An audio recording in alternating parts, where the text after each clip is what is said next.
कलयुग चल रहा है। जी हाँ, आपने सही सुना, कलयुग चल रहा है। ये खबर, ये घटना यही बताता है कि इस समय कलयुग ही चल रहा है और आज किसी पर भी आंख मूंद कर भरोसा नहीं किया जा सकता।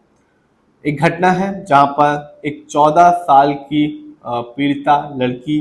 का बलात्कार किया गया और बलात्कार करने वाला कोई और नहीं बल्कि उसका कलयुगी बाप ही है। ये घटना निकल कर आ रही है फरीदाबाद के बल्लभगढ़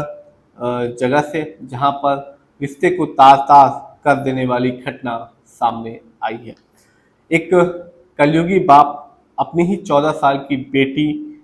का 2 महीने से लगातार बलात्कार किया और जब ये मामला तब सामने आया है जब वो लड़की काफ़ी ज़्यादा बीमार हो गई और तभी ये मामला भी प्रकाशित हुआ, सामने आया। 42 वर्ष के कलयुगी बाप जो ऑटो रिक्शा चालक है, यानी कि ऑटो चलाता है, उसको पुलिस ने अब इस मामले में गिरफ्तार कर लिया है और न्यायिक हिरासत में भी भेज दिया है। पीड़िता जो किशोरी है वो 7वीं कक्षा की छात्रा है और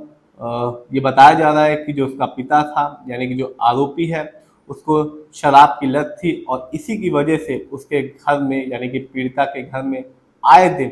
झगड़े हुआ करते थे और इसे तंग आकर जो उसकी माँ है, यानी कि पीड़िता की माँ है, उसने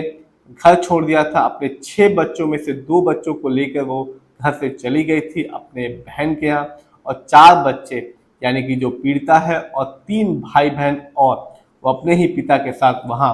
रह गए थे। पुलिस ने बताया कि मामला तब सामने आया जब बुधवार को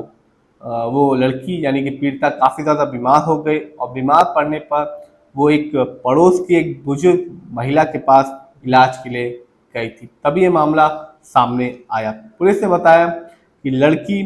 को पेट दर्द और बुखार की शिकायत थी। जब वो बुजुर्ग महिला उस पीड़िता को अपने साथ डॉक्टर के पास ले गई, तब किशोरी ने मंगलवार की रात को अपने साथ हुए दुर्व्यवहार की जो भी घटना थी वो डॉक्टर के सामने बताई। इसके बाद जो बुजुर्ग महिला थी उसने बिल्कुल भी देरी नहीं की,